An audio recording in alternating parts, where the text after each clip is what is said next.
I'm Nate Wagner from State. Oh yeah. A little lower, like Barry White. I'm not going to read my own work tonight. I'm going to be reading something that's a BuzzFeed article that I printed out from 30 years in the future. I don't know why I'm pretending like that. That's the conceit of the piece that I'm going to read, is that it's a BuzzFeed article from the future, 30 years from now, about me. That was originally, it was called The Incredible Hubris of Nate Wagner, explained in 31 Disney Princess gifs. You won't get to see the gifs though, it's a reading. Show us. For those of you who've been asleep for the past 30 years, and there's a thing of Sleeping Beauty, very original. Nate Wagner is an author who recently came under fire for an article he published in Wordsplooge called "I'm Still the Best and All You Kids Today Are Doing It Wrong." In it, he mansplains to us how Larry Smith Jr.'s series of one-word novels are, quote, a rip-off, and says that the whole dubstep mystery genre is, quote, a complete waste of time. He even goes so far to say that Tal Lin has not produced anything good since his conversion to militant Mormonism.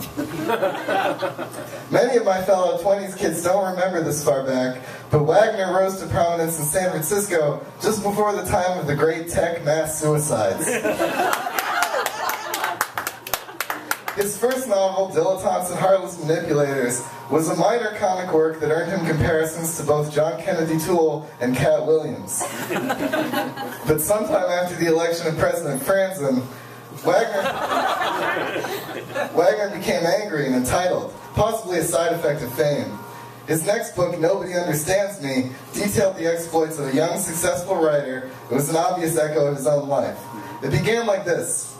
I told my publisher over brunch, deconstructed chicken and waffles with a sriracha and mayonnaise foam and a Bloody Mary, to go fuck himself. Told him I was too busy with Paris review parties, doing coke with Salman Rushdie, and fighting off every woman in the undergraduate creative writing class I teach in Columbia to go to his wedding. Wagner compares his alter ego protagonist to Christ through visual symbolism at least once per page. It is not so much a novel as an angry, bitter, resentful mess by a man who might have taken another course. His next work, All Y'all Haters Can Suck My Damn Nuts, came just after his high-profile divorce from Lena Dunham. Go, go, go! And was even worse, yet it garnered him an even greater legion of unwashed white male teenage fans and confused, misunderstood, bespectacled groupies. His work now represents for many an awful, embarrassing phase you might have gone through early in your undergrad years, a phase of sexual confusion and cornering people at parties and driving drunk, a phase most people leave once their mom stops doing their laundry. Wagner began spending his money foolishly.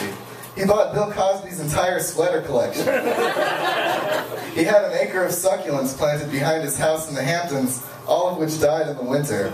Roughly a football field's worth of incredibly expensive land turned, in the course of a week, into a nauseating jungle of wilted black bulbs. The jungle became a haven for teenage degenerates and sex criminals who would flock en masse to litter its floor with bottles of Boone's Farm and used condoms. An average of 3 people per year have disappeared into the jungle of dead succulents, never to return since 2031.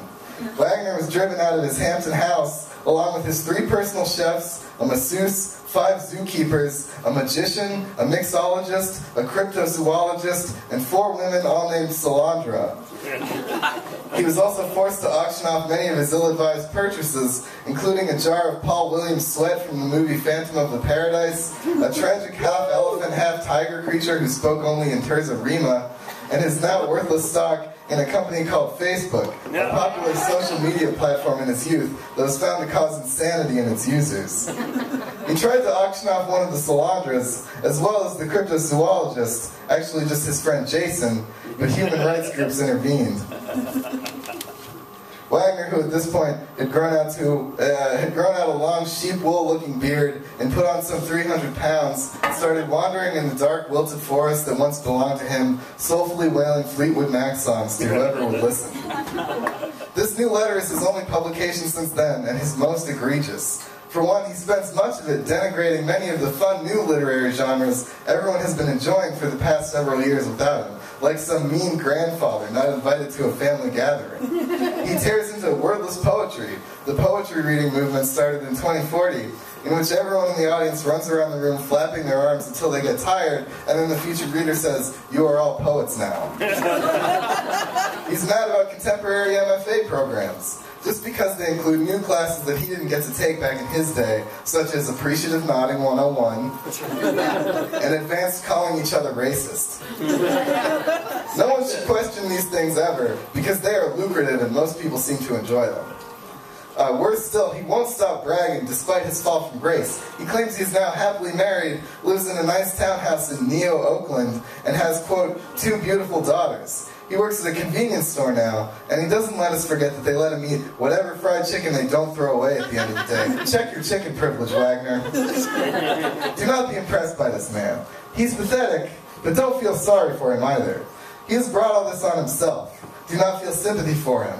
Don't forget, Nate Wagner is a bastard. Yeah!